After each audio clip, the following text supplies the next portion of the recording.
All right. So today's presenter is Alyssa Conn from the Katy Prairie Conservancy. The Katy Prairie Conservancy is working to preserve and conserve the green space of the Katy Prairie for the benefit of our region, our people, and our wildlife. Their vision for the future is simple: save a piece of the prairie, ensure healthy communities, connect people with nature, and safeguard the wildlife. So help me welcome to the screen, Alyssa Conn.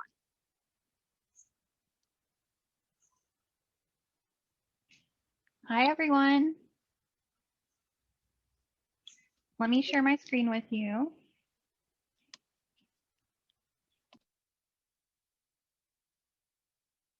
Can y'all see that? Okay, perfect. Hi again. Thank you for having me. My name is Alyssa Conn. I'm an outreach volunteer with the Katy Prairie Conservancy. This presentation I have for you today will be a general introduction to KPC and a bit more about our efforts in land conservation, prairie restoration, and beyond. I hope it encourages you to learn about our coastal prairie. Some quick background about KPC. KPC is a 501c3 nonprofit land trust accredited by the Land Trust Alliance. We were founded in 1992. KPC is funded in combination through foundations, organizations, corporations, individual, and competitive federal grants. It's a small team, but they have really big goals. So what is the coastal prairie? The coastal prairie ecosystem once blanketed more than 70% of what is now considered the greater Houston region. It's comprised of tall grasses, wetlands, and streams, various species of wildflower. There's very few woody plants like shrubs and trees. Factors that contribute to the establishment and maintenance of the coastal prairie are soil type, fire, rainfall, and grazing. So on this map, you can see the range in green of the North American tallgrass prairie. It ranges from the Texas Gulf Coast all the way to southern Canada. So the Katy Prairie is an important piece of this much larger tallgrass prairie that has been reduced to a fraction of its original size. Zooming in a bit on the Gulf Coast, the area in green on this map is the original expanse of the coastal prairie. From the Valley of Texas to Louisiana. The area we have here in orange, right over here, that's the 24,000 acres that KPC is helping to currently protect. Our goal is to protect around 50,000 acres of prairie because at that acreage, you have a more stable prairie ecosystem. So a closer look at our protected lands. Our main preserve is located about 40 miles west of downtown Houston. And then a little bit closer, our preserve is the winter home to one of the densest concentration of migratory waterfowl in North America. To quantify that, KPC is home to more than 300 species of birds, 110 species of mammals, reptiles, and amphibians, 700 species of grasses and wildflowers, and thousands of insect and aquatic invertebrates. So here on the upper right, let me come over, we have the Warren Ranch and Matt Cook Wildlife Viewing Platform. That's on the Harris County side of the map. And then on the Waller County side of the map, we have our field office and Ann Hamilton Walking Trail that has public access. And these two locations are about 14 miles apart by car. So it's a big expanse. And then I want to kind of give you a sense of our preserve area and the greater Houston region's growth over time. So I'm going to run through a series of maps from 1990 to 2017. These maps will sort of give the historical limits of the Katy Prairie outlined in dash green and where our protected properties are and how development has grown over time. So here are the historical limits in green, development in gray, and then you'll soon see our properties pop up. 2002, 06, 10, 14, 17. So I'm going to run back through that one more time just so you can see the growth.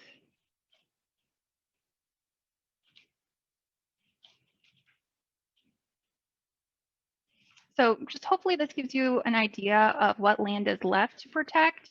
And this isn't updated, but I'm sure it's changed a lot more in the last 3 years as well. So what type of land are we talking about protecting? So most of it is rural or working land.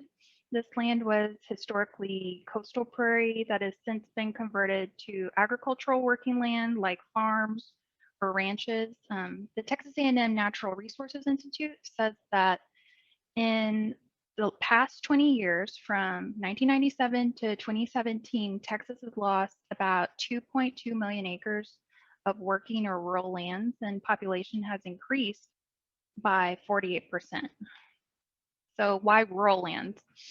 Breaking it down, the land can feed us. It can provide home or a stronghold for wildlife in the region. Prairie grasses can hold back floodwaters and sequester carbon. Wetlands can protect our water quality and store floodwaters. They can provide wide open space for scenic adventure spots for future generations, and culturally can reconnect us back to nature. So to summarize, the conservation of rural lands ensures healthier land, healthier water, and healthier communities. So KPC is working to protect the coastal prairie of Texas beyond just the Katy Prairie and Harris and Waller counties. This is a map of our regional focus. The 9 counties include Austin, Waller, Harris, Colorado, Fort Bend, Wharton, Brazoria, Jackson, and Matagorda counties. So if you look closely to the south, we have some protected properties in Matagorda and Jackson way over here. In Matagorda, there's the Spread Oaks Ranch, which has 5,300 acres along the banks of the Colorado River. And I believe KPC recently identified the Hawkins Ranch, which isn't on this map, but that would be an additional 9,000 acres that would be protected, and the more the better. So how does a conservancy conserve land? So some property is protected by agreements with the landowners. Those are called conservation easement agreements, where the landowner agrees to keep the land as undeveloped open space forever. Some property is purchased and owned outright. Some is donated. Currently, KPC has nearly 13,500 owned acres and 11,000 easement acres. So you might be thinking, I understand buying the land directly from a landowner or accepting a gift of land from a landowner, but what's a conservation easement?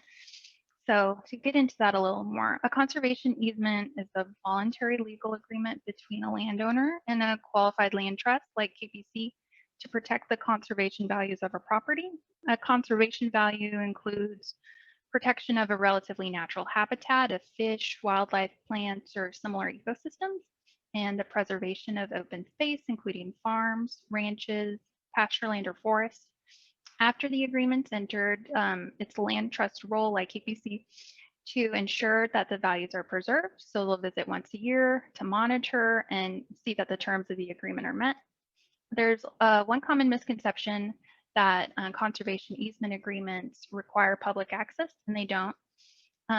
Any landowner who places a conservation easement agreement on their land continues to enjoy their ranch or farm, knowing it's protected even when it's passed down through their family. And should a future family member want to sell that land, the land can be sold with the agreement in place so that future owners are also bound by that agreement. And it's also good to note, any donated easements also offer income and estate property tax benefits. So we've acquired our land through those methods. How do we restore it? There are a few methods, and these are some of them. So we have prescribed burns and grazing. Fire can be used to control woody growth and allow for healthy grassland restoration. So many prairie species depend on fire for seed production because it removes accumulated plant litter and can awaken dormant seeds. In the early spring of 2020, before COVID, KPC was able to complete prescribed burns on their Indian grass and Nelson Farm preserves. And then prior to European settlement, it used to be that bison ranged over most of the Great Plains, including Texas, and their grazing allowed their hooves to churn the soil, leaving bare areas for native plants and grasses to take hold. So today, KPC replicates that using cattle to mimic the bison herds and to manipulate and enhance the plant diversity for wildlife. As for prairie restoration and wetlands creation, we create much needed habitat for the declining grassland birds that migrate through the prairie, as well for migratory butterflies, including the monarch butterfly. The prairie has been significantly altered over the last century from intensive agriculture practices. So the movement of water and its storage capacity has been altered on the prairie, and these sites also lack the biodiversity of the species that once existed there. KPC uses historic topography to sort of recreate the potholes and the pimple mounds of the former prairie and wetlands. So native seeds are collected by hand, grown into seedlings at our native plant nursery, and then they're planted appropriately on the preserve, either in the prairie or the wetlands, wherever they're supposed to go. And then we also have invasive species that we have to deal with. So there's non-native plant species that can outcompete native species for space on the prairie, and it's important to remove them also by hand. These species allow for native species to root and thrive. For example, we have Brazilian vervain out on the prairie. It's a highly invasive plant species on the prairie, and it takes many dedicated volunteers to keep it at bay before it goes to seed and it spreads more. Several of our volunteers have commented that once you see Brazilian vervain on the prairie, you know what it looks like. You see it everywhere, and you want to pull it either from the prairie or from the side of the road in some cases. So the goal of KPC's public policy efforts are to encourage conservation of the prairie and ensure that its current and anticipated protected lands are not compromised. So in the past, KPC has focused on amending roadway alignments that threaten the preserve system. KPC is also focused on developing plans to show how public infrastructure projects like transmission lines and stream mitigation can avoid conservation lands while still providing support for our growing population. KPC also participates in environmental justice as a proud member of SEER. And in case you don't know what that is, that's the Coalition for Environment, Equity, and Resilience. So we also are involved in several community conservation and research programs. What we try and do is the programs identify the way grasslands and wetlands provide natural ecosystem services for our regional area, introduce species that were previously endemic to the prairie, provide important habitat for the many species that use the prairie. We work with local universities and try and accommodate their faculty and student researchers. These are just a few of the species that have been studied. We have the western chicken turtle, the crawfish frog, the plain spotted skunk, the northern pintail.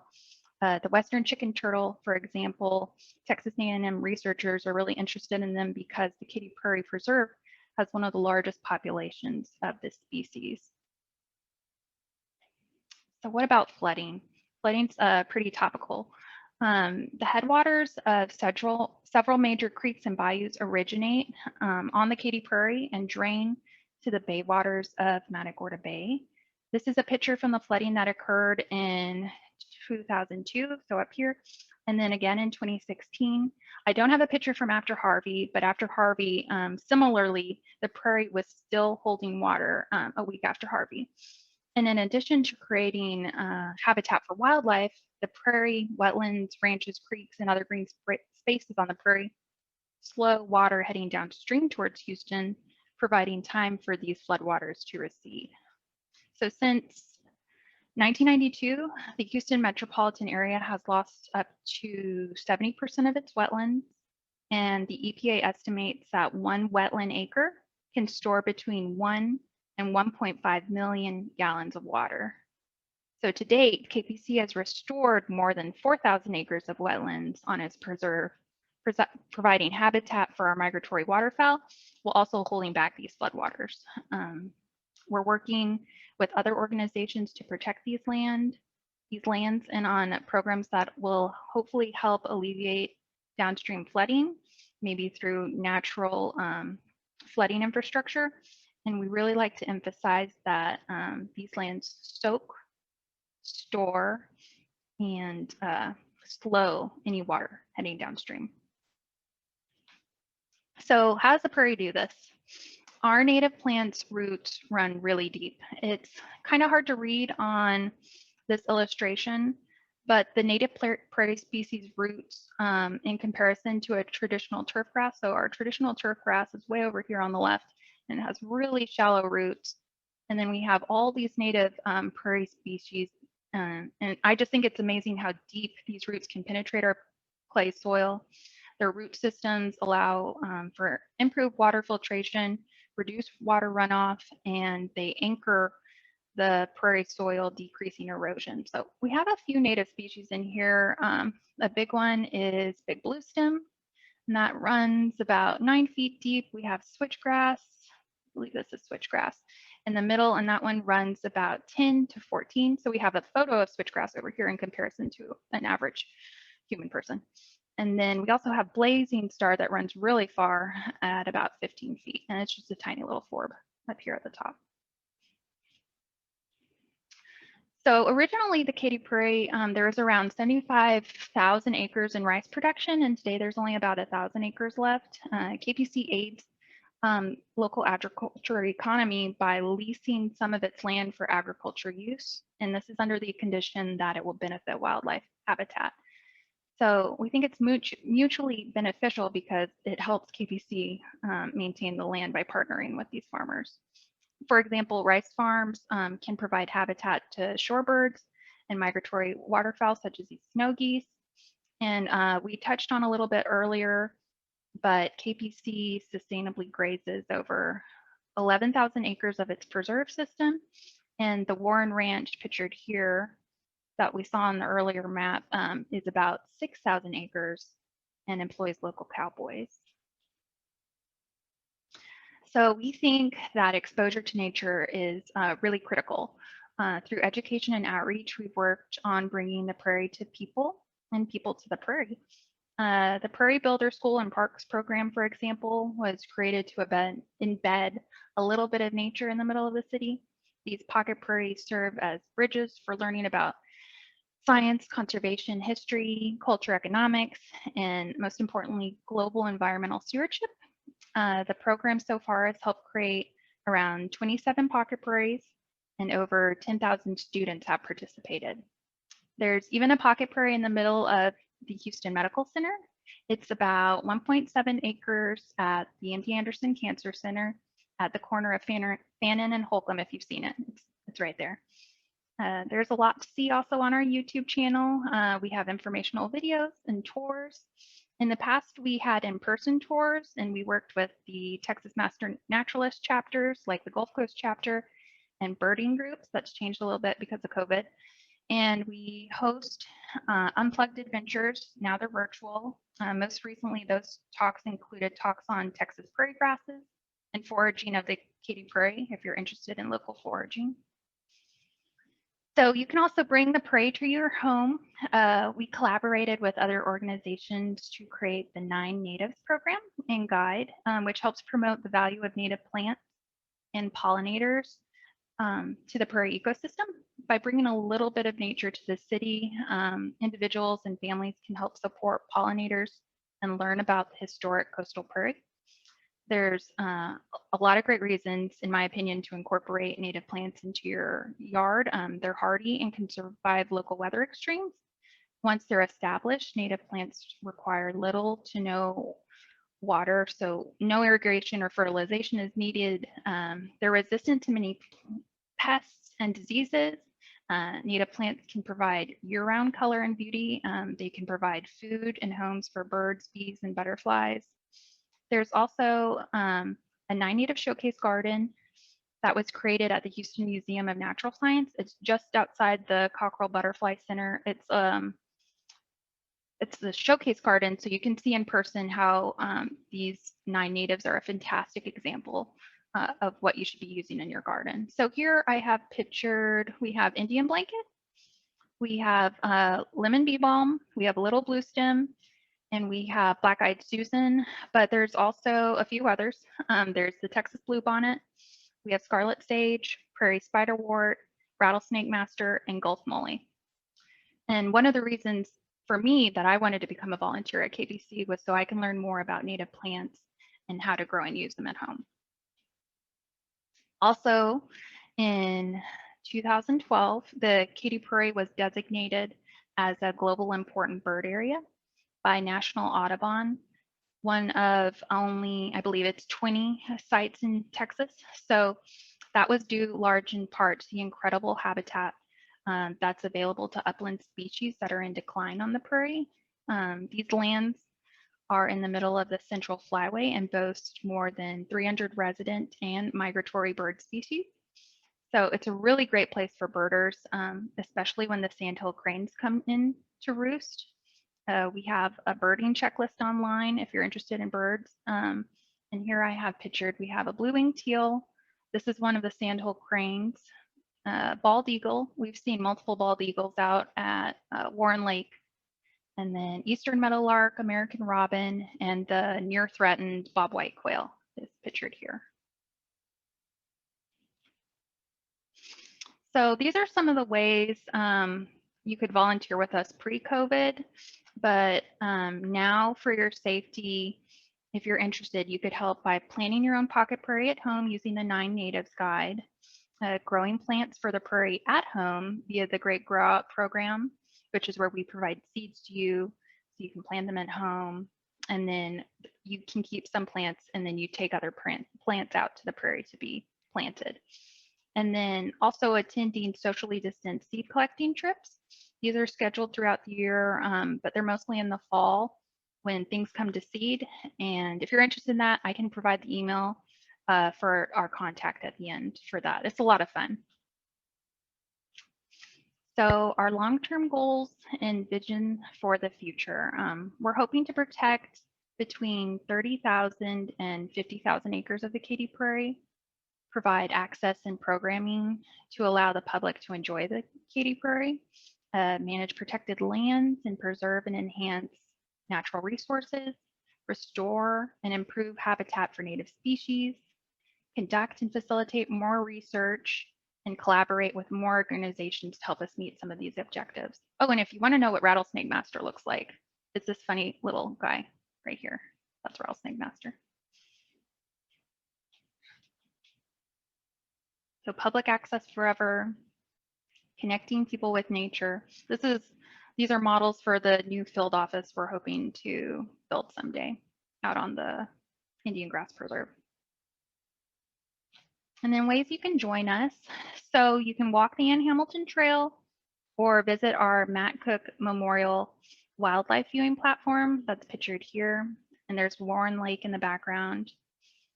And then our Ann Hamilton Trail.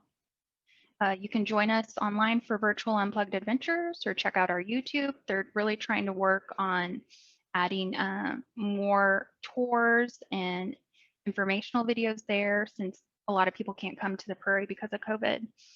You can volunteer for the Great Grow Out or for seed collecting. You can make a donation online or follow us on social media. And then this is our website. I encourage you to check it out. This is where we engage with the public. We have really great resources here. This is where you can find our 9 Native Guide, planting guides, where can you find native plants. You can sign up for our newsletter or read our past newsletters here. It's a really great resource. And that's my presentation. I feel really thankful to get to share this with y'all. Well, thank you so much for sharing this with us. We really appreciate it. We are going to do some Q&A, but first what we typically do is we go ahead and take a little bit of break in between. This gives everyone a chance to go to the bathroom, get some coffee, come up with some questions, especially for those who are watching this on Facebook. They can put their, this is a great chance for them to be able to put their questions in the chat, and then we can get it over to you for Q&A. So with that, we'll probably go ahead and take about a 7-10 minute break. 7 to 10 minutes, and just kind of, this gives a chance to say hi to people and grab some coffee. And if you don't feel like joining, you can hit not now, and you can always join later. All right, welcome back. We got a lot of questions in the chat for Alyssa, so we'll go ahead and jump right into them. Okay. First question is from Mary Jane on Facebook. Could you provide some more information on the Great Grow Out program?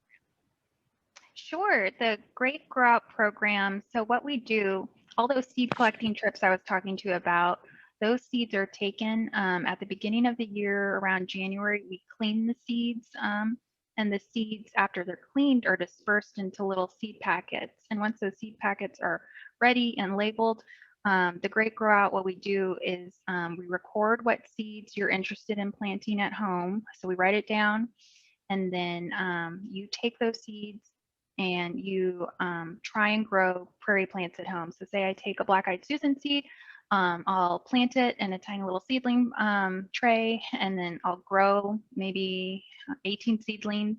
And I can keep a couple for myself and then take 15 seedlings to the prairie at the Indian Grass Preserve so they can be planted or bumped up into bigger pots and put in the prairie. Does that help answer? I can also provide the email for our director of that program as well. Sure, if you could do that, either now or later, we can get that over to her on Facebook too. That'd be great. Okay.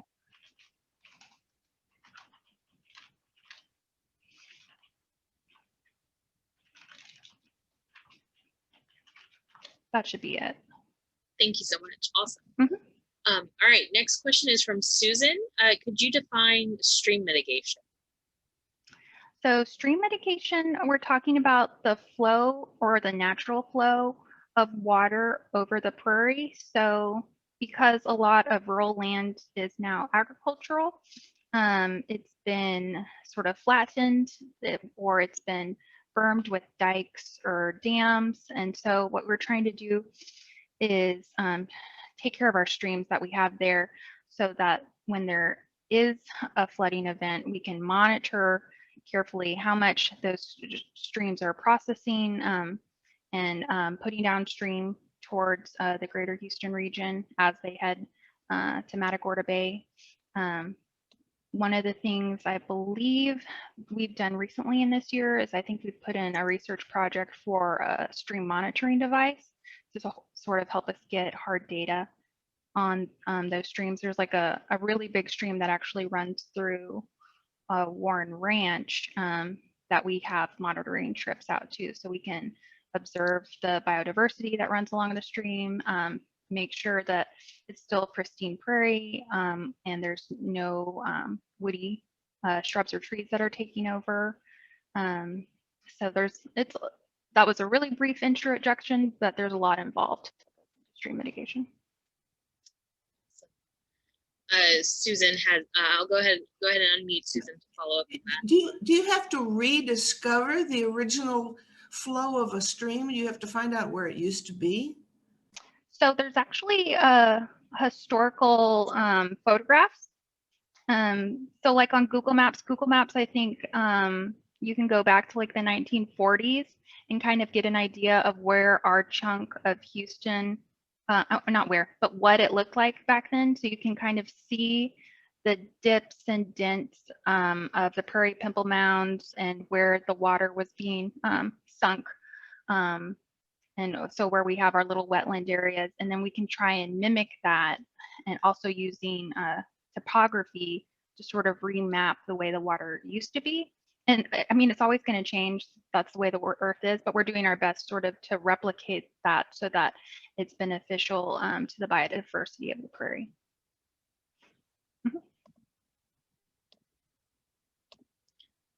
Awesome. All right. Next question from Kirshun. What can someone like us help do to help the Conservancy beyond just volunteering or donating? I would encourage you to start learning about native plants at home. That was a big draw for me.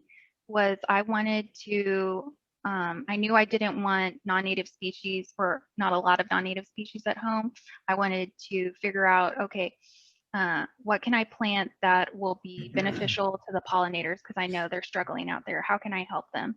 So what you can do is just learn. I would look at our website. We have the 9 Natives brochure or guide there, and it's a quick introduction to those 9 plants I talked about, but that'll get you into even more. Maybe you'll become interested in native grasses because they're really interesting, or maybe you'll be more interested in wildflowers. I think bringing that a little piece of that to your home or planting it in your garden or encouraging others to do so or advocating for your neighborhoods to plant that way, it makes a little bit of impact that sort of help us with our mission.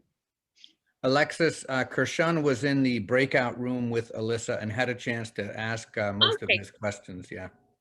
Perfect. Awesome. All right. I did want to definitely get that question in there though. All right. I'll go ahead and go to the next question from Dennis. What do you think of the project that they're doing in Memorial Park? The Memorial Park, like the new changes they're doing and the expansion and the prairie restoration out there? Yes.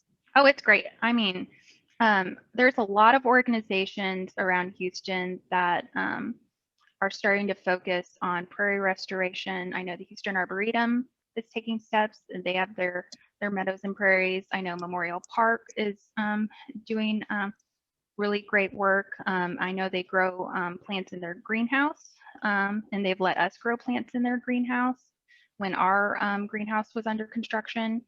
And there's the Coastal Prairie Partnership that works towards these goals. The more organizations that are doing this, the better for Houston, I think. Awesome. All right. Next question from Bob and Debbie. I think probably more Bob. But do you use geographic information systems or GIS to help manage the preserved lands? They do. The monitors that KPC has they do have GIS data. I am actually my background is in geography and GIS. So even I've looked at some of the maps. They're fun to look at and explore. So it's there. Awesome. All right. Next question from Mike. Is there any significant movement towards porous concrete and asphalt that you're aware of? In Houston, I'm not aware of anything. I'm not sure. It's not defined as something that KPC is like pushing as one of their initiatives. So, like, we're focused on getting the land, restoring the land as quickly as possible. I hope there is, if it's beneficial and if it helps ease the burden of floodwaters when they come. I think that'd be good. All right. I think those are all the questions really in the chat. Does anyone have any questions that they want to ask out loud? You missed Bob and Debbie's question above. About GIS? No, I asked that. Oh, no, I'm sorry. Susan asked, is milkweed a native plant? I think there are types of native milkweeds because I've seen them out on some of our prairies, and they're beneficial to the butterflies.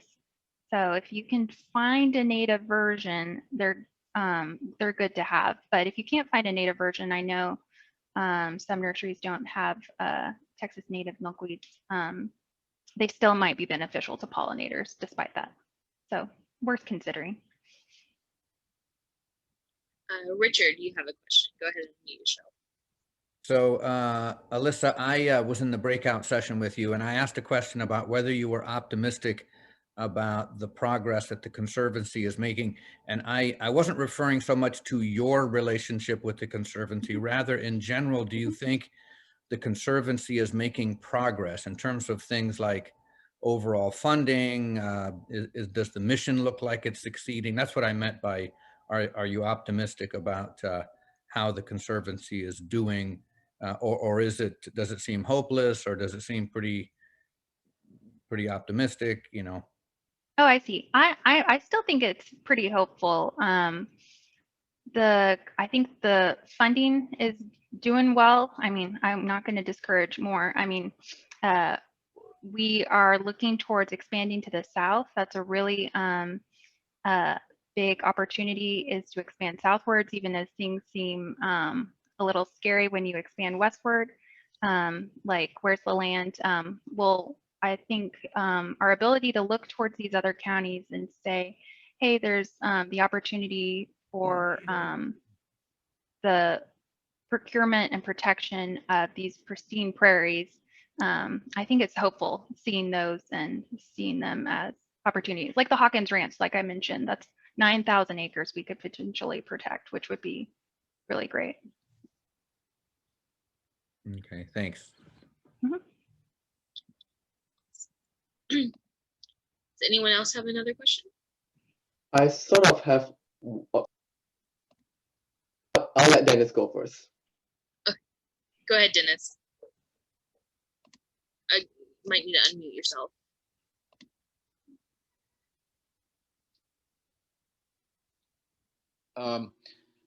Do you know what the law is about real estate developers building residential real estate in flood zones? If a flood comes in and destroys it, can they just go back in and rebuild? Rebuild houses or rebuild prairie? Rebuild residential neighborhoods. Oh, I'm not familiar with those laws personally, and I wasn't really educated in that at KPC. But I know that those things are happening, and hopefully they're addressed. That must be legal then if it's happening. I'm not sure of the specifics. That may be the case. Okay, thank you. All right. Go ahead, Kirsten. So I know we talked a lot about volunteering and stuff like that. What about potential jobs? Say if someone is really interested in this and wants to actually do this for like as a whole career thing. Do you think there might be a possibility or no? At KPC, I'm not sure if we have openings at this time. I know we recently hired a new stewardship position, and she's taking off, but this team's really small. Nonprofits have to operate on really tiny employee teams, and a lot of the labor comes from volunteers like myself, either through maintenance or outreach or managing volunteers. It's all done by volunteers for the most part. But there may be other organizations right now that are looking for similar positions. So I would encourage you to explore those options as well if it's something you're really passionate about. I see. Thank you. Awesome. All right. Do we have any other questions? Double checking the Facebook page. All right, I think. Alexis? Oh. I would like to say that the Citizens Environmental Coalition usually puts all the environmental job postings on their weekly newsletter. Citizens Environmental Coalition. Citizens Environmental Coalition. Okay, thank you. It's CEC Houston for short. Thank you so much, Paige. All right. I think we're good. All right. Thank you so much, Alyssa. Yeah, thank you, guys. Special thank you to Alyssa and to you, James, for being here today. A special thank you to everyone for joining us online. Y'all are what make Oasis Oasis. Just a reminder, tonight we are not having a Corona conversation. That was last night. We will resume them again next Sunday. But tonight, enjoy the Super Bowl or not. We do have upcoming volunteer information for the Houston Food Bank, so be sure to keep an eye out on future emails, Facebook posts, meetup, however you keep in contact with us. And we'll see you next week. Be safe out there.